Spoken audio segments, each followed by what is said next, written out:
주식회사 삼도필님. 오늘 소개할 작품은 대한민국의 태권도를 소재로 한 태권브이가 아니라 마루치 아라치입니다.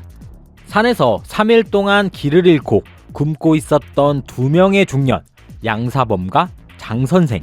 이들은 길을 잃고 헤매다 어느 한 동굴을 찾게 되는데요. 이 동굴은 마루치 아라치가 살고 있는 동굴로 보입니다. 한편 산속에서 타잔 빤스만 입고 물고기를 맨손으로 잡고 있는 마루치.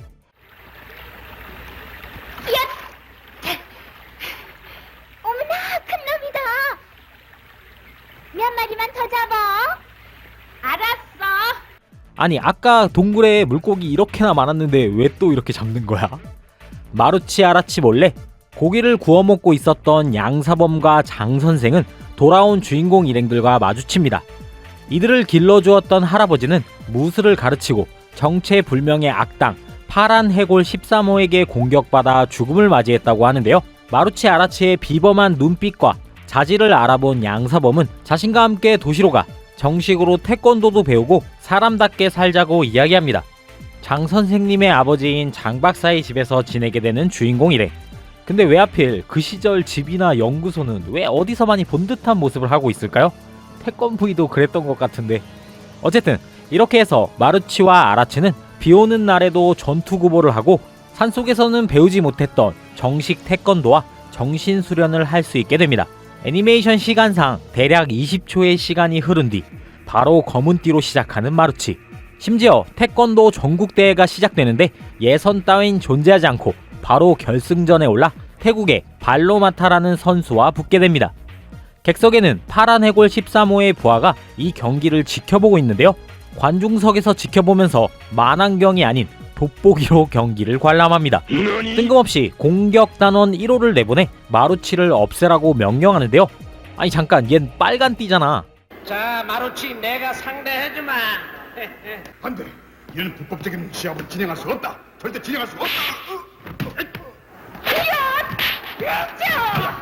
마루치가 압도적인 피지컬을 자랑하자 공격 단원 1호는 손톱을 꺼내 공격.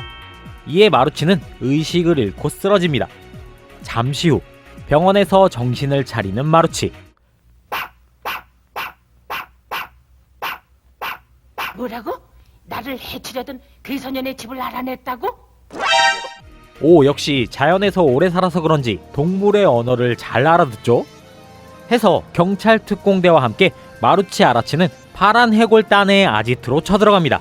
파란 해골 13호는 많은 병력이 쳐들어왔음을 깨닫고 도망치는데요. 잠깐, 이 장면은?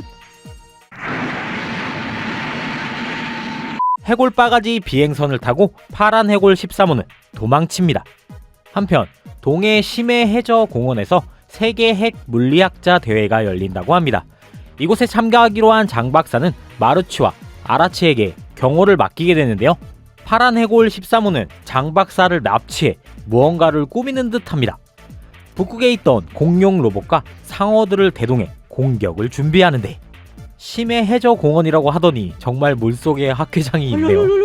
파란 해골 13호의 공격으로 학회장은 쑥대밭이 되고 마루치와 아라치는 잠수복을 입고 공룡에게 태권도를 선사합니다. 공룡을 제거하는 데는 성공하지만 마루치는 또다시 정신을 잃고 마는데, 갑자기 분위기 인어가 나타나 마루치의 목숨을 구해줍니다. 한편 엎친 데 덮친 격 장박사까지 파란 해골 13호에게 납치되고 맙니다. 이때 파란 해골 13호의 정체가 밝혀지는데요. 원래는 인간이었으나 연구를 통해 몸통과 손발이 필요 없음을 느꼈고 머리만 해골처럼 남게 됐다고 합니다. 하지만 그로 인해 영원한 생명을 손에 넣었다고 이야기하는데요. 이게 무슨 소리지? 어쨌든 파란 해골 13호는 지구뿐만 아니라 우주까지 자신의 영역을 넓혀 전 우주를 지배하고자 하는 목표가 있었습니다. 우주로 진출하기 위해선 우주선이 필요한데 장 박사의 과학기술이 필요해 그를 납치했던 것이었죠. 아, 혼란하다, 혼란해. 다시 이곳은 마루치가 있는 곳. 인어의 도움으로 적의 거점까지 다다릅니다. 마루치는 장 박사를 구해내기 위해 고군분투하지만 이번에도 역시 도망치는 파란 해골 13호. 그는 설국의 어느 나라를 빼앗아 그곳에 최종 거점을 세우고 있었습니다.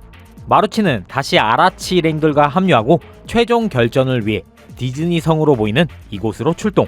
파란 해골 13호는 이곳에 서린을 이용하여 마루치와 싸우게 합니다. 하지만 서린은 자신의 나라가 빼앗긴 사실을 인지하고 마루치에게 도움을 주는데요.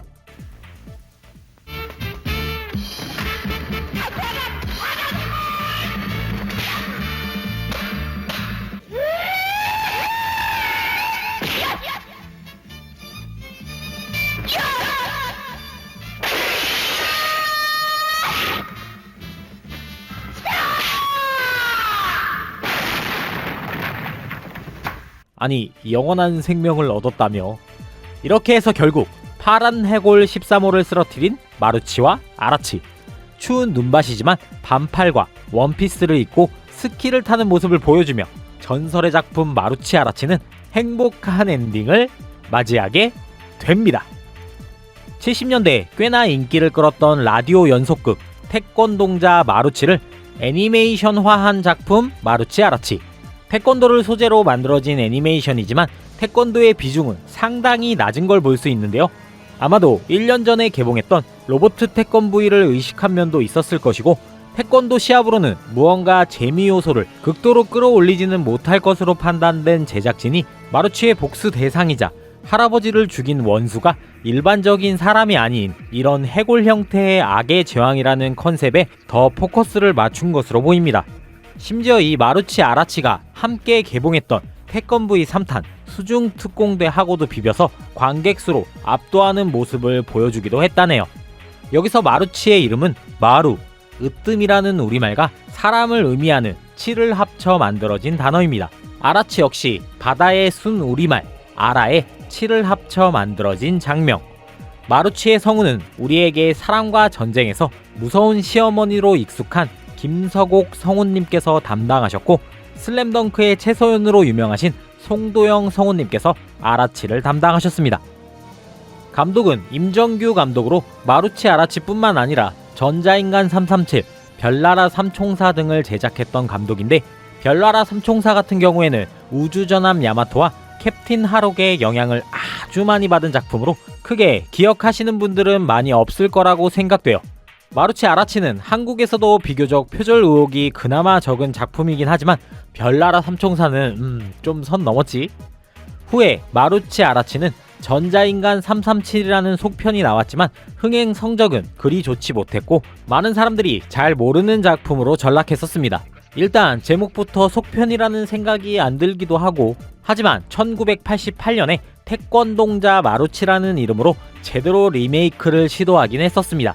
그러나 하늘을 날아다니는 주인공들부터 시작해 주인공들의 비주얼도 기존작보다는 많이 초딩스러워지고, 이 작품 역시 큰 이슈를 끌지 못해 역사의 뒤안길로 사라지는 비운의 작품입니다.